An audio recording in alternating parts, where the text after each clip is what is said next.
Ola torbe tokkoon dura kaaba Itoophiyaa naannoo Amaaraa godina Addis Ababa Oromoo seenanii namoonni du'anii saamichi garagara deemsifame akkasumas gudeetiin raawwatame jedhu bulchaan godinichaa. Humnoonni TPLF fi waraanni bilisummaa Oromoo magaalaa gudditti godinichaa Kamisee dabalatee magaalota biraa to'achuu ibsan. Bulchaan godinichaa obbo Ahmed Hassan garuu biftas gabbaa'een to'annoo jala oolchuu adoon taane dhukaasa garagaraatu adeemsifamaa jira jedhu. Waayilii keenya Abtaamuu Dibaabuu aanaalee lolii itti gaggeeffamaa jiru gaafate. Ana arguma posirratti lolli jira. Lollin ita bahee ni fate achirratti ni adeemu. Amma bakka hundatti garuu lollin gosa guutuu lola adeemsisaa jira kan jiru. Afurii shanis ta'ee lolaa jira jechuudha. Mee haala uummataa maatarii uummanni ka'ee isaatti buqqa'ee haala akkamiirratti argamaa eessa qubatanii jiru? Akka waliigalatti uummanni ka'eerra buqqa'ee hin jiru.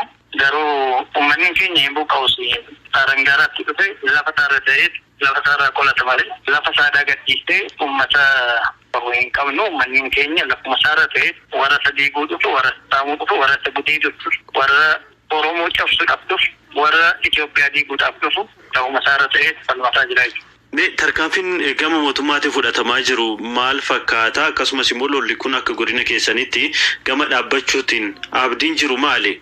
Abdiin jiru opera lolanii opera deebisu qofa. Gama gargaarsa namoomaatiin wanti jiru maali? Tarii uummanni gargaarsa argachaa jira? Gargaarsi godhamaatee jiru ammas hin jiru. Keessumattuu akka godina keenyaatti jechuudha gargaarsi godhamaatee jiru amma hin jiru. Haleellaan qilleensarraan yookaan dirooniidhaan raawwatamaa jira lammiileen nagaa ajjeefamaa jiru wanti jedhu ni jira. Kanarratti maal jettu isin?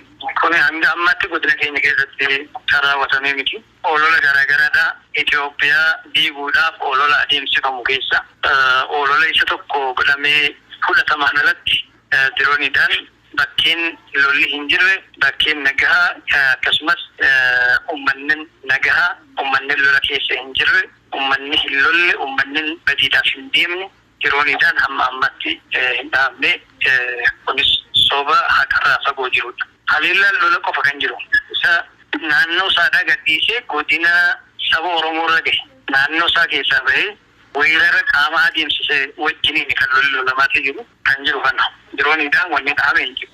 Guyyoota sadiin dura magaalaa Cafaroo bitaa ture kan nutti himee jiraatan tokko garuu haleellaan qilleensaa namoota nagaa miidhee jedha.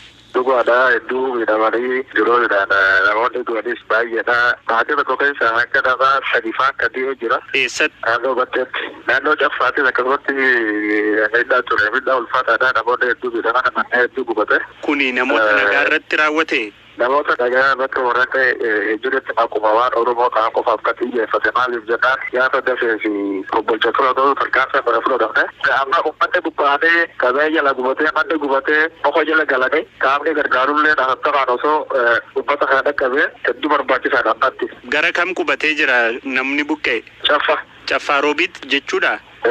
Wanni ati ijaan argite jira moo amma odeeffannoo qabatamaadhaan odeeffattedha kan natti himaa jirtu? Akkaan dhageen yahooti ta'ee argee manneen gubatee nama madaa'ee nama du'e kan osoo hin fuudhamin mana keessatti du'e yakootiin arge. Eessatti jechuudha kun? Caffa.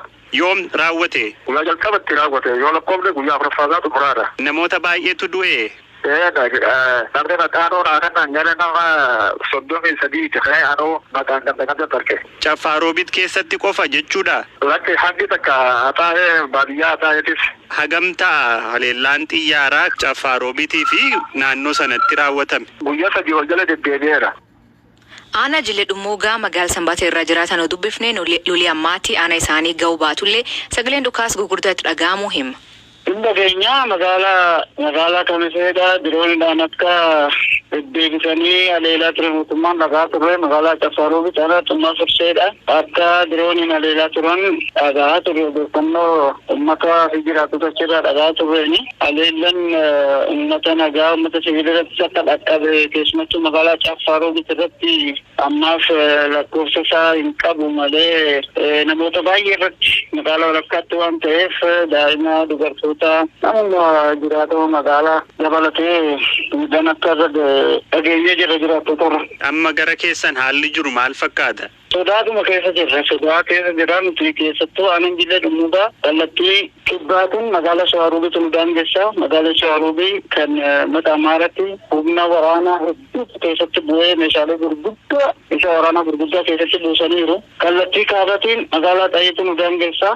Asittis meeshaa waraanaa gurguddaa amma dhukaasa dhagaa jiru jechaa ture sanii fi humna waraanaa danuu keessatti buusanii jiranii jidduu kanatti argamna. Sodaa qabna. Warii waraanni kun yoo nurratti kan gaggeeffamte jidduu kanatti manni hubamuu danda'a kan jiru sodaa hedduu qabna. Waraanni kallattii kaabarraas kallattii Xaayyee kanarraa as dhiibaa dhufa waraanaa keenyatti kana dura hin dhageenye ture guyyaa lama fi dura uffata dhageenyamma dhagahaa jiru nutti hiixaa jira. Sodaa qabna ammata bal'aa kaleellan hin geenye amma ammaatti wanti nu qaqqabe hin jiru. Garuu dhukaasa dhagahaa jirra tarii yoo raga kana borumaan kallattiin kana dhiibee dhufee nurra dhaqqabu taate kan jiru cinqaa qabamanii jiraatan magaalaa baadiyyaa. Dhaggeeffattootteen sagantaan har'aa ganuma nu waliin turuu keessanii ulfaadheessaniin jenna. Mammaasii galgal kanaa haalii gaariin sirra si horsiisa.